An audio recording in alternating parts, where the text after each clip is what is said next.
Alright, you're live, Pete. We're live on which ones? Facebook, Instagram, YouTube Shorts, and TikTok. Okay. Welcome to Gruber Morning Show. This is the pre-show. We've got YouTube main channel coming live here in just a couple of minutes. And again, any questions you may have, feel free to ask them and we'll entertain them.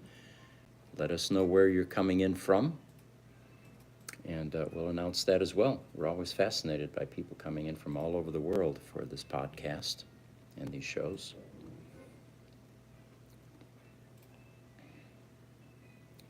So, Instagram, Facebook, YouTube Shorts, and TikTok.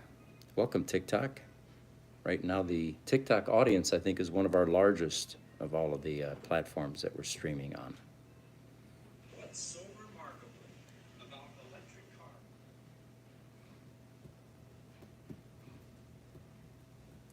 Looks like we have someone from Puerto Rico on TikTok. Welcome.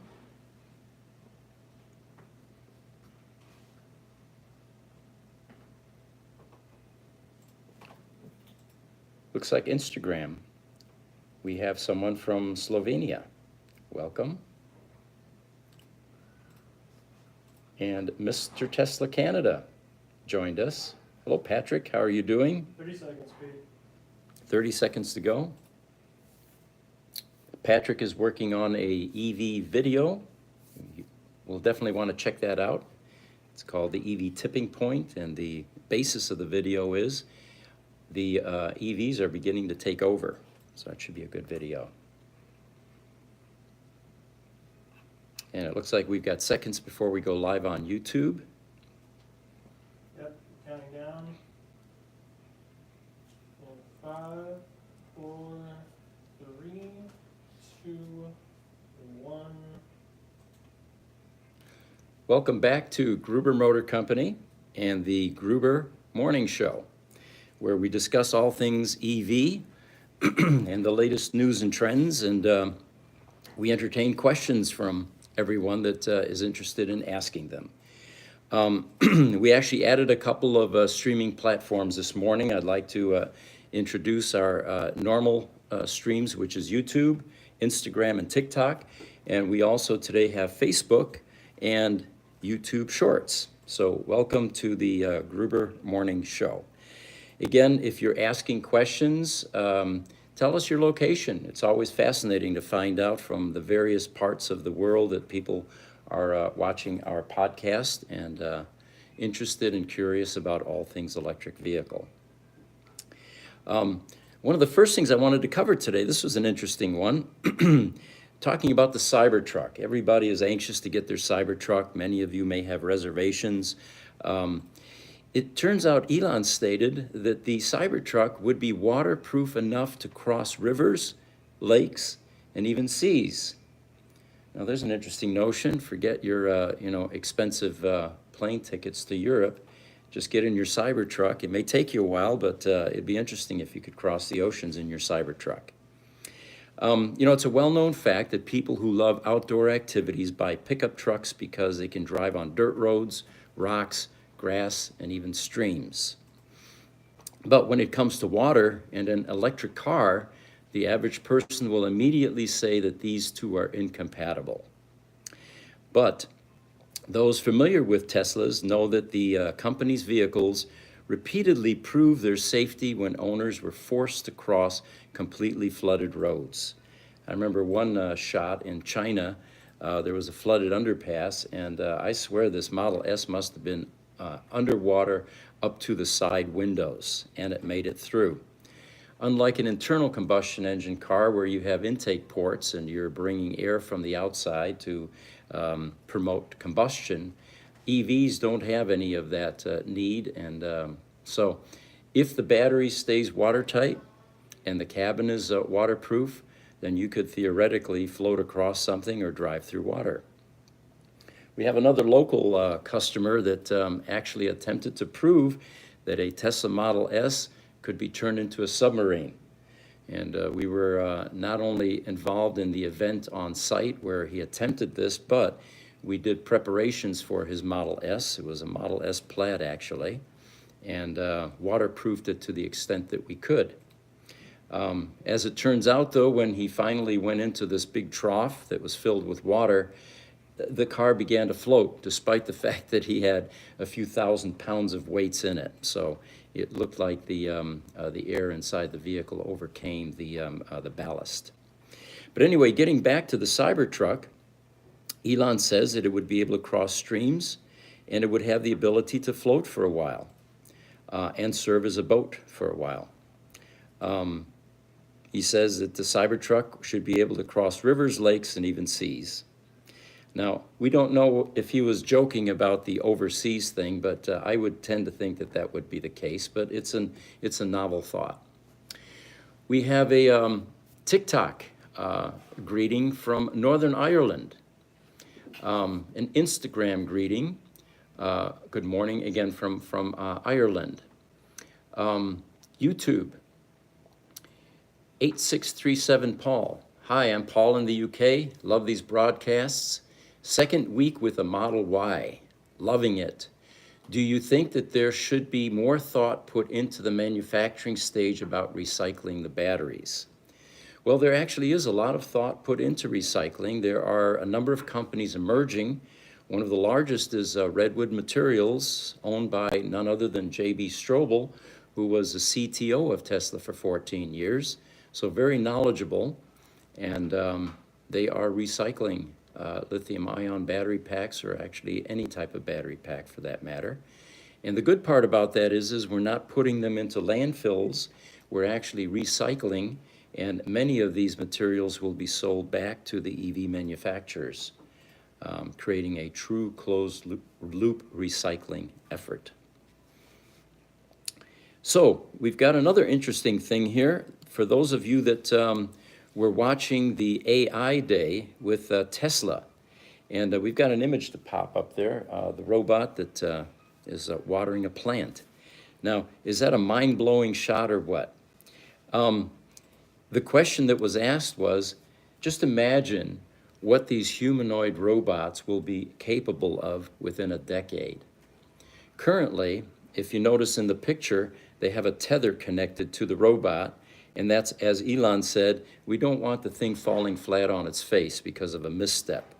I can only imagine there's an enormous amount of money tied up in that humanoid robot, and the tether definitely protects it from damage.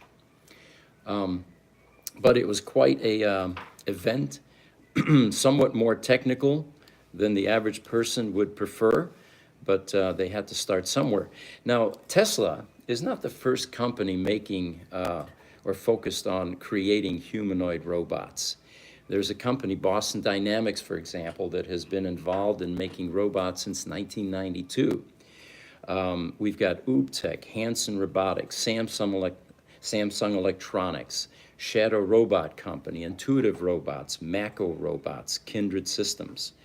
It looks like this is going to be the future, and it may be happening faster than we realize. The main thing about these robots is that they will be able to start taking over mundane functions that we don't want to do. Also, certain dangerous operations, going into Chernobyl, for example, and collecting data and trying to stabilize. A mechanical robot doesn't have the risks that we as bioorganisms do in those kind of applications. For those of you that watched the event, it was kind of sobering. The thing that I found interesting is Tesla is actually using its full self-driving technology, which probably separates them from the rest of these other 10 companies that I mentioned that have been involved in building humanoid robots. Tesla has an enormous amount of investment in their full self-driving capability. And if you really give it some thought, the mechanical robots are going to need software and programming just like what's in the car to maneuver around on our planet. So it could be that Tesla may be a step ahead. We've got a YouTube question from My Melt. EV momentum is growing, but charging infrastructure and battery replacement costs and recycling lag are big problems. Charging infrastructure, in my opinion, actually is progressing at a healthy pace. I know it's frustrating when you go to a charging station in California, for example, and they have 20 or 30 or even 40 stations, and they're all occupied, and you go into a queue, into a waiting line. But those tend to be the anomalies. Here in Arizona, for example, I don't think I've ever pulled up to one where it was completely full and I ended up having to wait. You know what, I just remembered. There was one time, we were coming back from San Diego. We were tired. We went to the Biltmore supercharger, and it was full up. And we had 2 kids, actually 3 granddaughters in the back seat who were pretty road weary. So it was not a pleasant experience waiting for that 15 minutes or so. The other thing that we noticed, and I hope that they're going to address this concern, the queue wasn't well managed. In fact, I got to a point where I started driving around the supercharger location waiting for something to open up to clearly show people that I was there and that what my place in line was. And believe it or not, some guy snuck in ahead of me into an empty spot. And when I went to talk to him about that, it occurred to me that he wasn't going to budge, and it would have ended in a fist fight, so we acquiesced and backed away. But in general, there may be a case where you're going to have to wait to charge, but for in most instances, it seems to be pretty well managed. The recycling issues, I'm unaware of problems related to that. We'd certainly love to hear from our viewers if you're aware of any kind of issues related to recycling at this point. Again, all of you feel free to ask questions. Tell us where you're from. It's interesting to the rest of the viewers what kind of responses we're getting and where they're coming from. We have a TikTok question, PHG73305. How much do batteries cost when you replace them? Well, it depends on the vehicle, of course, but the one that we're most familiar with is the Tesla Model S. And when you're under warranty, there's an 8-year drivetrain warranty, everything, of course, is free. You go to a service center, they'll change your entire battery and drivetrain for free. After 8 years or 100,000 miles or something like that, 120 maybe, you're suddenly out of warranty. Now, here's where the problem occurs. You've got a 2012, 2013, maybe 2014 Model S that's out of warranty, and your main battery is deemed to be defective. Now you have a $22,000 problem for a vehicle that may be worth $30,000, $35,000. The good news is that as battery technology continues to evolve, and it's evolving rapidly, these prices are coming down. I understand that even Tesla has begun to reduce prices on batteries. So it won't be this way forever. Again, unlike internal combustion engine cars, you have a lot of expensive stuff in the car, but it's spread across a number of items. So you don't have any one item that begins to approach the value of the car. That isn't the case with EVs. You have so few parts in an electric vehicle, you end up with a couple of items that tend to be pretty expensive, and one of them, the biggest one, of course, is the battery. YouTube, question from Gizmos CSS. I have on very good authority that Tesla is transitioning their energy business in certain models in Europe and China to lithium iron phosphate. Do you, hang on a second, I got a light in the way here. Do you think Tesla will produce the 4680 in this chemistry? You know, I don't know that. But again, battery technology, as it continues to improve, will definitely change chemistries as we go and production processes. The end goal, of course, is not only reducing cost, but also reducing weight and concentrating more energy into a smaller space so that instead of driving 300 miles, you can drive over 1 million miles without having to recharge. We have a YouTube question. Richard Garlick. I own a 2017 Mercedes B250E. No issues, but do you count this vehicle as a Tesla A vehicle you work on, hoping to have a replacement battery someday that will double my range. We don't really consider any non-Tesla vehicles as Teslas, although some of the early vehicles did use Tesla components. And again, what we see in our shop is primarily Tesla Roadsters and the the out-of-warranty Teslas. So we expect to see a lot more Model 3s as time goes by, and of course, Ys. So let's move on here into some other topics. Turns out that we have a customer that was using their Tesla Powerwall in Florida during Hurricane Ian. This customer back in 2017 had a solar system without battery backup when Hurricane Irma struck. And they found that they lost all their food as a result. When the storm passed, he said, I started shopping for a different solar system and a different house, for that matter. And he ended up getting the Tesla Powerwall, and he was glad to report that with the Powerwall combination, through Hurricane Ian, they had plenty of power to spare. Now, he did choose to leave the HVAC system and the car charging portion off of the Tesla Powerwall to conserve energy. But he said everything else worked just fine, and they rode out Hurricane Ian, and the Powerwall did the job.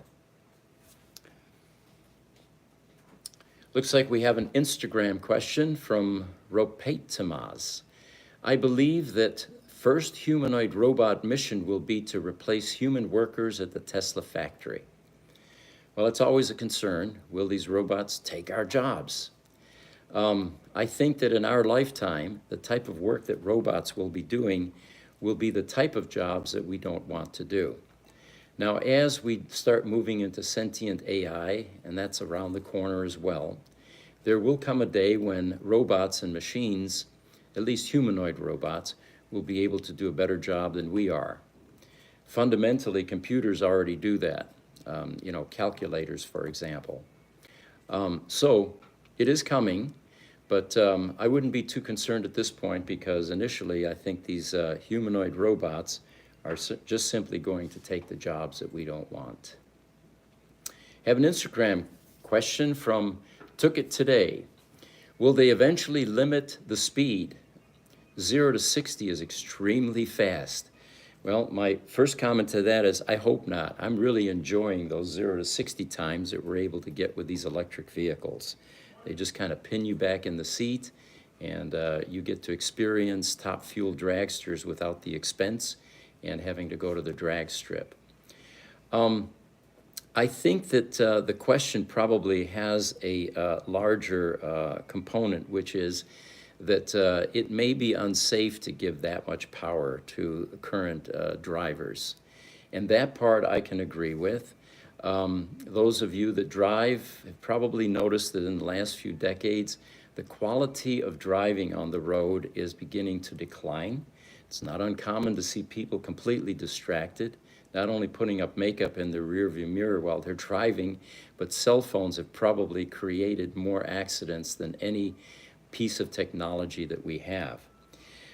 My vote on that is, having been a race car driver, when you get behind the wheel, you need to take what you're about to do very seriously, and complete focus is the only solution to staying alive, especially at the speeds on the racetrack. So I think that the 0 to 60 component in these EVs will continue to be a marketing tool for companies that want to impress the average public. And as Elon said many years ago, provide a smackdown to ICE vehicles. And it's definitely doing that. I get a kick out of some of these guys that take a Tesla Model S 4-door grocery getter sedan to the drag strip and begin to embarrass guys that have spent tens of thousands of dollars on vehicles that are cammed, that have nitrous oxide, that have special tires, slicks, and they're just blowing them away. And then they get in their car and they drive home, whereas these other cars have to get trailered. All right, we have a question from Instagram. Eoin Caldwell. Question is, when is Gruber Motors going to create their own third-party battery pack, say supplied from CATL? We had begun to work on something with a company that was working on graphene battery packs and found that the costs and logistics at this point were just insurmountable to bring in a product that we could plug into a Tesla Model S and actually have an operational battery pack. I think what you're going to find is the companies that are going to bring in this type of technology and compete with the existing battery pack manufacturers are going to be companies that specialize, have very deep pockets, and have investors backing them. The upfront development cost for something like this puts you into red ink for a long time. And for companies like ours that grow on cash flow and that have to have black ink in order to survive, it's not going to be companies like us in the independent space that are going to make something like this happen. All right, let's talk for a moment about the latest Tesla downturn in stock prices. Tesla announced a record delivery of 343,000 cars during its third quarter. But despite delivering a record number of cars, they ended up with about a 20,000 vehicle undelivered deficit, which of course doesn't mean very much. It means these cars are sold. They just didn't want to go through the end of quarter push to get these cars delivered so that it makes the bottom line look a little bit better. And this is probably a healthier direction because if you think about it, trying to get cars into the hands of owners at the end of a quarter, typically for Tesla meant that they were pulling in staff from all different parts of the company. They were also paying premiums for transporters who were delivering these cars. And we're fully aware of this, by the way. Transportation costs for vehicles within the last year has increased almost exponentially. We used to be able to bring in a car from California for $300 to $400 one way. That's going to be $1,000 easily these days. And East Coast, usually $800 to $1,200. That's over $2,000, $2,500. I think we just brought in one for $2,800 because we were in a hurry. We had to get the car, the Roadster, here quickly because it was bricking, meaning the battery was going to die. So I think it makes more sense for Tesla to forget about year or quarter end pushes to get cars into the hands of owners to feed the bottom line, because that will take care of itself. Those 20,000 vehicles that didn't get delivered are going to get delivered in Q4, so it gets pushed forward into the next quarter. But despite that, Wall Street decided that Tesla stock was not a good play right now, and it dropped. I think it was $250 a share, almost from $300. Again, the market is skittish, and my advice to anyone is this is the time to buy. Smart money buys dips. When you see a stock that has enormous potential, that has a bit of bad news temporarily, and it nosedives, that's the time to get in because you're going to catch the bounce. Even if you're short term, you get in, you catch the bounce, and you get back out. So this is buying territory for Tesla at $250 a share. I think a lot of people will be regretting within the next 6 months to a year, if you're long, not getting into it. And by the way, we are not financial advisors. So take everything I say with a grain of salt, but I do invest, and that's at least my strategy that I'm willing to share with you. We have a question from TikTok, Chelios. Model 3 motors have a small canister or cartridge on the side case. Is that grease? You know, I don't know that. I didn't know they had a canister on the side.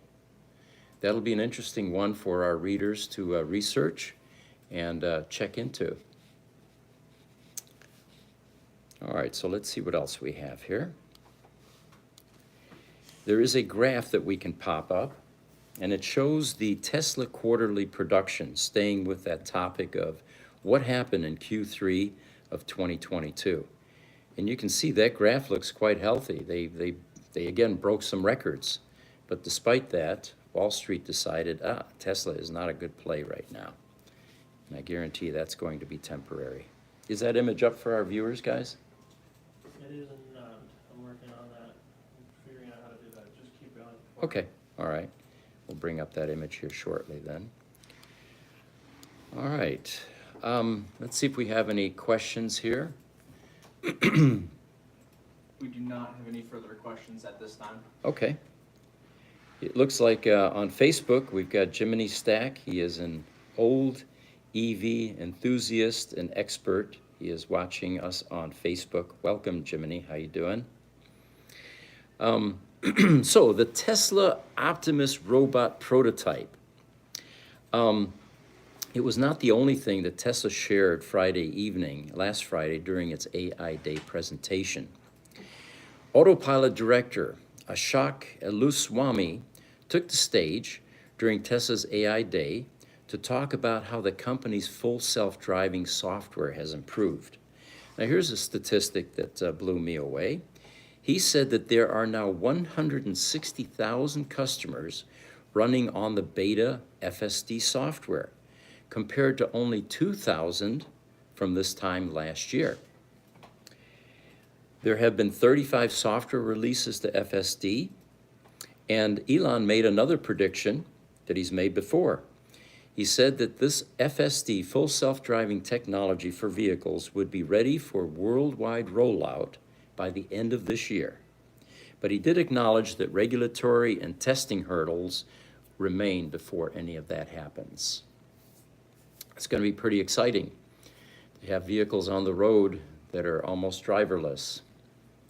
We have a question from Instagram, the Gray Raptor. From what you guys have seen from ISOD and S&X drive units, due to the coolant, where you guys have found the leak, or where have we found the leak coming from? There is a seal that does not seem to like full launches, and the pressure eventually compromises the seal, and you end up with coolant in either the three-phase induction motor or, worse yet, in the inverter. The fix for that is some remanufacturing of the motor, but of course for Tesla, it's redesigning, and they've been working on that, and we believe that they have solved that problem. We have a YouTube question from Ben Kenobi. Is the art behind you another one of your shots? Thank you for reminding me. Yes. The picture that you see, those of you that are seeing the picture instead of green screen, and unfortunately because of production issues, the rest of our viewers on TikTok, Instagram, Facebook, and YouTube Shorts do not see the image behind us. But the mainstream YouTube users do. This is a picture at a Scottsdale resort.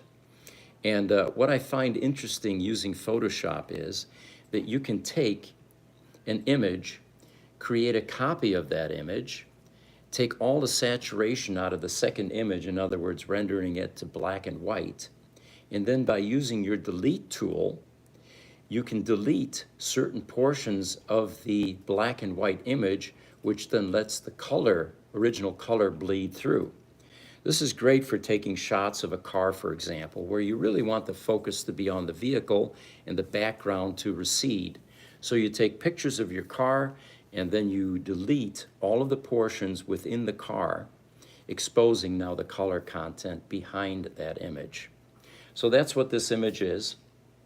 And we'll be posting more of these interesting images. We were doing infrared images in one of the earlier podcasts. And we have a lot more to show you. We have an Instagram viewer saying, hi, Mr. Gruber, how are you? Again, tell us your locations. People like to hear where you're coming in from. Have a question? TikTok, Arizona Riders or AZ Riders. Where are you guys located? We're in Phoenix, Arizona, up by Deer Valley Air Park, North Phoenix. And usually at what age, he asks, do we see Model S battery failures? The problems with the Model S batteries is not necessarily age-related yet. The reason we say that is the Tesla Roadster is now going on 14 years, and many people are still using their original cylindrical mass cell lithium-ion battery packs. The failures that we're seeing in Roadsters and in the Model S are typically aberrations. There's a marginalized cell that has gone resistive. There are breaches to the battery case itself. The seals are compromised. Water got in the battery pack. Sometimes it's a leak inside the battery pack, because remember, you have a closed loop cooling system where you have glycol running through the battery pack. You also have electronics in a battery pack, circuit boards, battery management boards. There are components, microchips, capacitors, resistors, chokes, little transformers. Those can go bad as well. So it's a combination of things that fail. But what we haven't seen yet with the Roadster and with the Model S is the mass cell failures, which will eventually happen due to aging in the battery packs. We have a TikTok question. With the average U.S. income being $63,241 in 2021, how can there be mass EV adoption?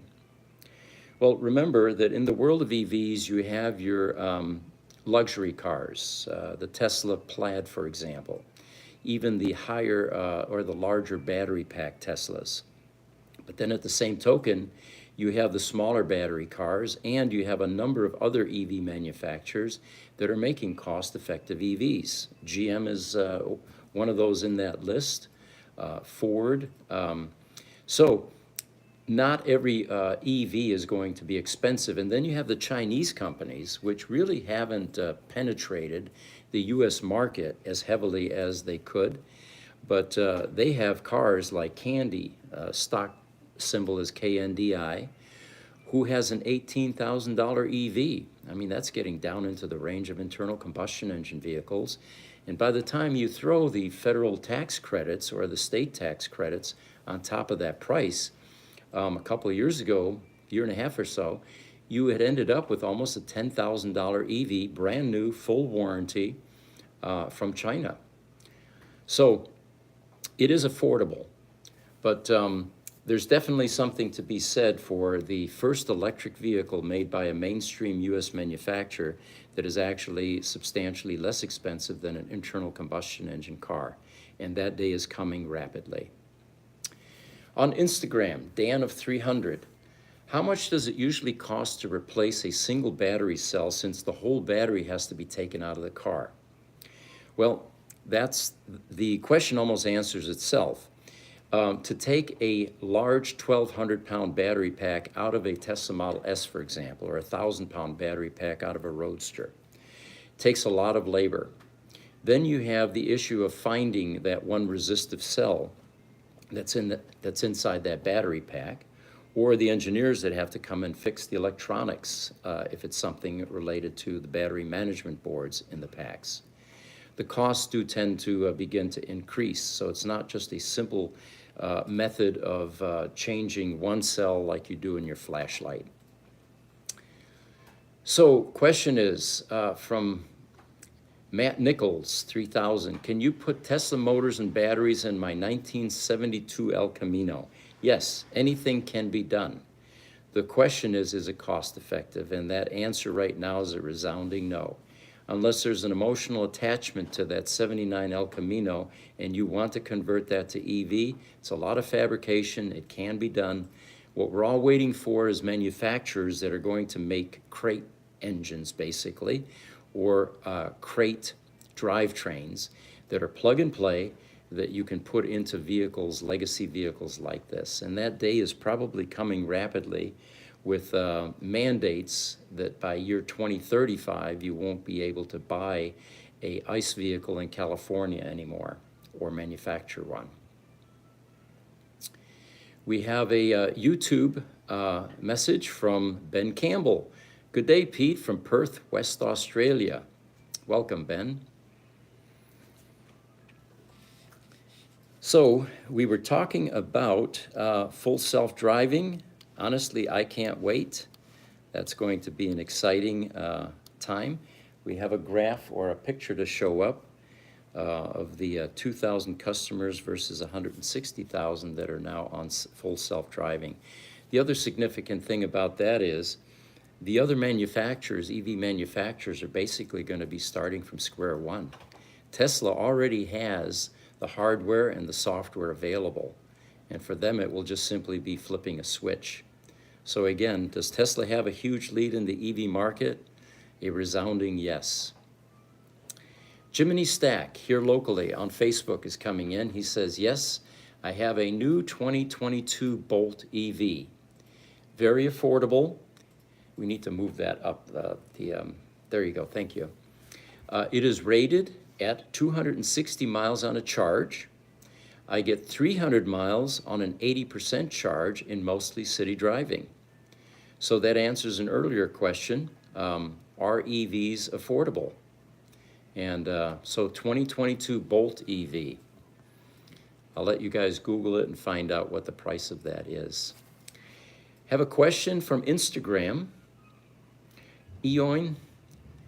Ian Caldwell, sorry about that. The question is, what's the highest mileage roadster that has come through our shop? I would have to say that's probably Rolf's 2011 Roadster, and he's got that thing up to over 110,000 miles already. His battery is still original. It charges to around 100 miles, so it's not as healthy as some of the other batteries that we see. I believe there's one in Europe, in Germany, that broke all of the mileage records. And off the top of my head, I don't remember what that was, but it was in excess of 110,000 miles. We have a TikTok comment from AZ Riders. He says, there's a new company in Phoenix that is producing kits to electrify gas trucks. Have we heard of it? I don't think so, unless the staff here has heard of it, but we'll definitely look into that. I'm just pleased as can be that the state of Arizona has been designated as an EV mecca, and that's good for the economy. It's also good for us, since that's our technology here in this state. All right. Have an interesting one here. Apparently Elon's in a bit of hot water again. He posted something on Twitter, and he has a solution for the Ukrainian conflict. And it immediately drew a number of responses. Even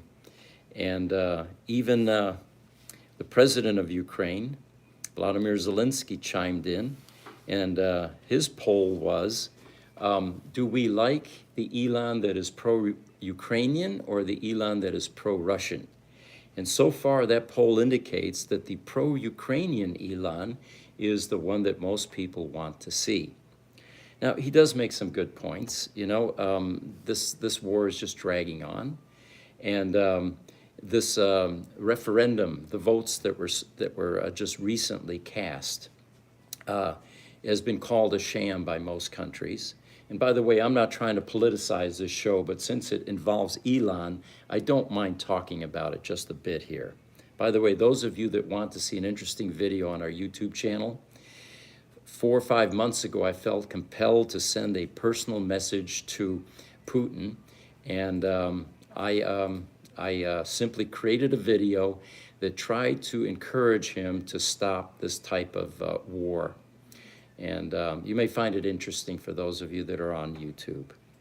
But anyway, so Elon looks to be in hot water currently. The point that he made was, if there's going to be a vote, let's get an independent voting organization like the UN to conduct this vote. I mean, it does seem kind of biased that armed soldiers at times were showing up at homes asking for people to cast a vote. So anyway, enough of that. Looks like Elon is going to have to deal with some fallout from this. But his intentions were good. He's seeking peace for Ukraine. Here's another interesting one. Ambassador Andrei Melnik. Apparently, there is a, let's see if I get the rest of this.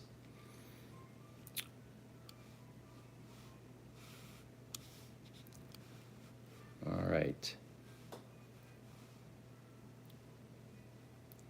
Apparently, this Ukrainian ambassador to Germany was not happy with the fact that Chancellor Olaf Scholz, the Chancellor of Germany, did not visit Ukraine at the time that they were expecting him. And so anyway, this Andrei, who is a diplomat, the ambassador to Germany, reacted with a mocking statement saying that we've offended the liverwurst, referring to Chancellor Olaf Scholz. It seems to me that he is no longer now a diplomat for Germany, and with that kind of an attitude, it seems like he may be better off on the front lines leading a charge rather than working in the world of diplomacy. All right, enough political stuff, right? Are we done with that? We have a customer in Florida who sent us her Roadster, came from a Tesla service center. It was bricked. And one of the things that we do, of course, is we revive dead Roadsters. We bring them back to life. She sent us an email the other day and said, "Thank you for the update. We were just hit by Hurricane Ian and saw so many Teslas floating around, along with other cars. It was unreal. My big relief was knowing that our baby was safe with you all." We have another Roadster from Florida as well, and one might say that we probably saved those Roadsters if they were in harm's way. We have a statement or a comment here from Instagram. First name is pronounced Owen. Okay, E-O-I-N Caldwell, Owen Caldwell. Thank you for that clarification. What do we think of the new Roadster? Any ideas of delivery date? Love the show. Keep up the great work. Last time I was in Arizona, I was in Goodyear. We have a lot of pilots coming to Goodyear at Luke Air Force Base. They train there because we have such great weather and they can actually fly year-round. So what do I think of the new Roadster? Well, I think it's a really cool car. I wish it was a two-door. It's a four-door. Most sports cars, in my opinion, should be two-door. But the performance on that car is nothing like we've seen. And at the time that it was released, it looked to be the fastest production car ever made. Questions, we get hit with questions all the time. When will they come out with it? Are they really going to build it? The question is a resounding yes. The timetables at Tesla don't always match our expectations out here. Take the Cybertruck, for example. But the car is real. I know that there are people working on it. It will be released. The question is when. And it's interesting to see how many pre-orders they got for that car. We have a YouTube comment. Greetings from Montreal, Alinas GR. We have a Facebook question from Chuck Gruber. Great name, by the way. Where can I buy a Gruber Motors hoodie? One of our managers here actually has a silk screening business on the side, and he's the one that's been keeping us in shirts and hoodies, and we will eventually put swag like this out on our website. We have so many other things that we're developing on there that just hasn't been a front burner priority, but eventually you'll be able to buy some of that type of stuff on our website. Do we have any final questions? No questions. Okay. Again, I would like to thank our platforms. We have 5 of them live this morning, from Instagram to Facebook to YouTube Shorts and TikTok, which has always been very supportive of what we're doing. And then YouTube, mainstream YouTube. Stay tuned for our videos. We should be releasing another Tesla Roadster gallery video within the next week. This is where we take one of the over-the-top Roadsters that have been to our shop, and we provide the backstory. You know, in the world of cars, very few cars have an interesting backstory, but with Tesla Roadsters, that isn't the case. The first ones were sold to a lot of celebrities, dignitaries, famous people, and then the early adopters oftentimes became famous in and of their own right. And so very few Roadsters don't have an interesting backstory. So anyway, that's what this Roadster Gallery series is about, where we feature one of the Roadsters. We also, if you're interested in the first generation Tesla Roadster, which is going collectible, we have a Roadster matchmaking site on our website, grubermotors.com. If you want to see the Roadsters that are available for sale, all over the world, by the way, and what prices they're asking, but better yet, what prices they sold for, down at the bottom of that site are all of the Roadsters that we've sold on our site. And you can begin to see the pricing increases as the years progress with the Tesla Roadster. We have a YouTube question from Alinas GR. Would it be a good idea to have alternators placed in the front axles to use the kinetic energy of the vehicle to recharge the batteries? We hear that question often, and we should probably do a video on that, but it gets back to the basic laws of physics. You can't create more than you have to start with. And even though you could put alternators onto axles and capture kinetic energy, the amount of energy it takes to create that is more than what it generates. I don't think that that will always be the case. Eventually, we're going to get to the point where we have perpetual motion machines plus, but we're just not quite there yet. It is a great question, though. So anyway, wrapping up this show, we're pleased that we have this many platforms online now. Again, if you have any questions, you can email those if you missed the show to ev@gruber.com, gruber.com, and we will entertain those on the next show. So thank you for watching. We'll see you this Thursday at 8:30 for our next podcast. Thank you.